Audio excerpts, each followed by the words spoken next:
Hey everybody, Dan here with Pain Free You. Today's question kind of came from an email I got. Somebody was asking me, if I had any videos on this topic, and the topic is, can I be a really high achiever and strive for a lot of professional success and still get better from this TMS mind-body perceived danger pain? So I'll get to it in a minute. Sitting out here under the trees. Nice day, birds chirping. Started hearing some cicadas the other day, and I'm not looking forward to that screeching in the background of these videos. And if it gets too much, I'm gonna have to shoot inside until probably for a couple of months. But I'd rather do that than have that noise screeching. It can be fairly grating for me and some other people. So listen to the birds. I was saying to somebody that if you're in your house and you're all consumed by and thinking about and worried about your symptoms, sometimes even just the simplest action of going outside can change your state. Go outside, smile, notice what's going on. Because when you're at home, you're kind of the four walls of the room, not much else going on, and you're kind of left there with your thoughts. And if we're hurting, our thoughts are about the symptoms, and then our thoughts create fear and despair, and we start thinking about the future, and what if the future's pretty bad, and you see where I'm going with that. So sometimes just the simple action of, you know what, I'm in it. I'm right now, I'm swirling, I'm in it with these symptoms, so I'm just going to go outside. And what I've noticed is, by doing that, instead of four walls, everything expands. The universe is there in front of you. You can see for a quarter mile, half a mile, whatever it is, depending upon your view. At minimum, you can see for hundreds of yards. Trees, birds, houses, cars, buildings.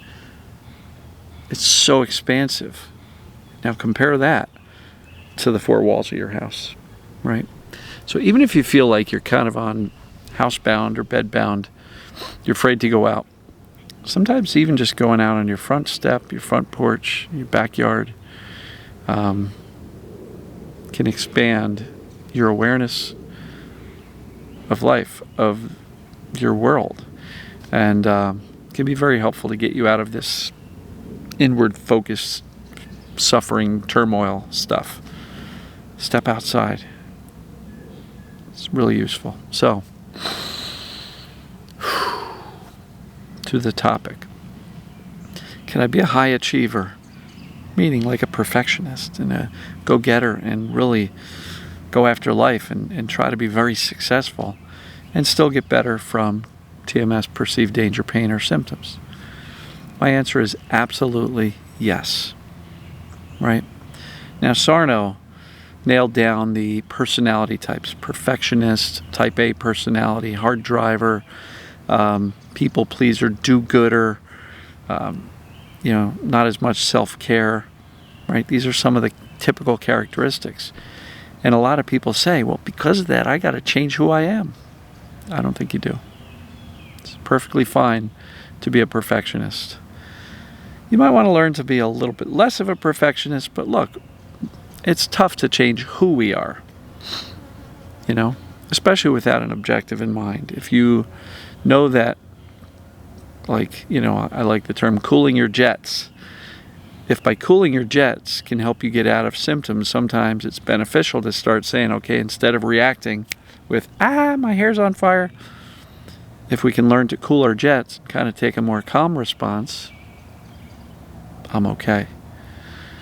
By doing that, I guess, to a degree, we're changing who we are and how we're showing up for this world. But you don't have to change the core foundation of who you are. You're who you are, and that's good enough, and that's wonderful. You deserve success, hard driving, go get 'em. You deserve love, support. If the people around you are not providing that, love yourself, darn it. Because if you're waiting for the outside world to give you the recognition, love, and support that you need, you might be waiting a really long time, especially if you're surrounded by, forgive the language, assholes, right? My mom was married to an asshole. My dad wasn't an asshole. He was not kind. He was not loving. There was infidelity through much of their marriage, and it was just a really bad situation. So, life's too short for assholes. Told her that if she could figure out how to do it financially, she should ask him to leave, and she did. And she's infinitely happier for the past 17, 18 years as a result. So, you don't have to change who you are. And oftentimes we can't change the people around us. But you know what we can do? We can change our response to the people around us. Somebody's being a jerk. You don't have to respond with the typical hurt feelings. You can literally go, well, he's just an asshole. She's just an asshole. Can't change it, so I'm going to choose not to respond with hurt feelings every time they say something mean. Now, I'm not saying you should put up with it.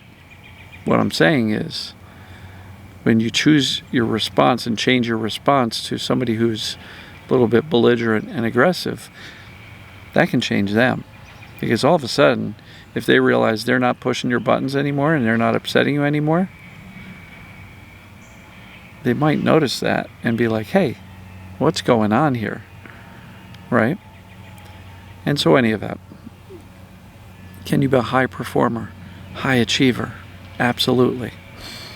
Look, I have very big goals with regard to expanding my ability to help more and more people, ideally millions around the globe, over time. That involves a book, an audio book, a course that's going to be sold separately, continuing to grow and expand my group coaching program, probably launch a podcast, probably next year by the time I get through with what I want to do this year. But I want to help more and more and more people. So I am a high achiever, and I have a lot of big goals. But here's the point. I don't hurt, and we don't have to hurt just because we want to achieve goals. The key is, if you're a high achiever and you're not hitting your targets, well, first of all, don't beat the crap out of yourself for not hitting your targets. It's okay. Things will happen when they're supposed to happen. Right? I could beat the crap out of myself for not having this book written yet, but it's now becoming a priority for the second half of this year, and I will get it done. But you know how much time I spend beating myself up over not having written it in the past 4 years? I used to.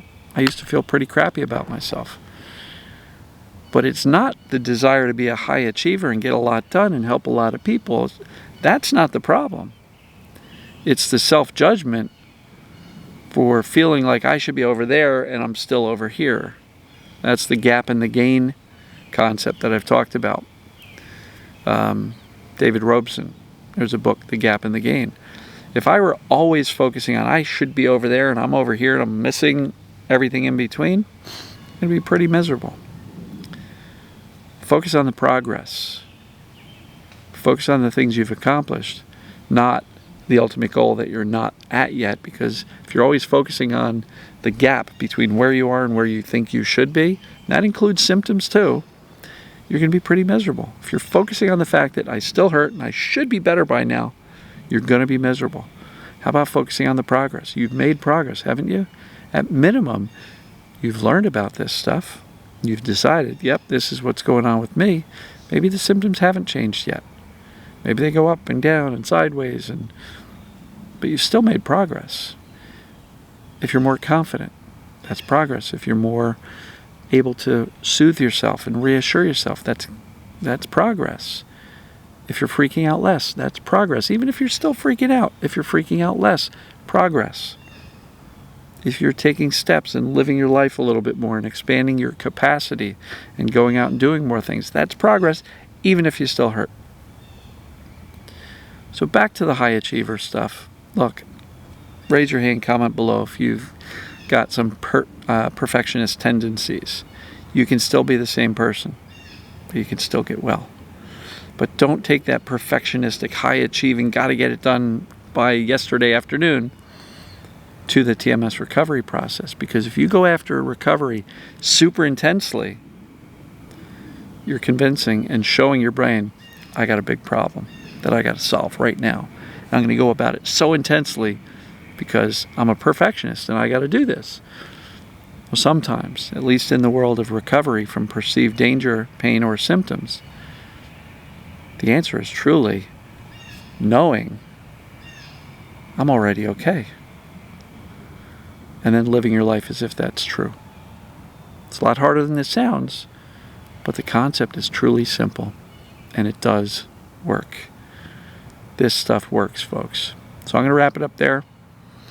I will see everybody tomorrow, and love you. Take care.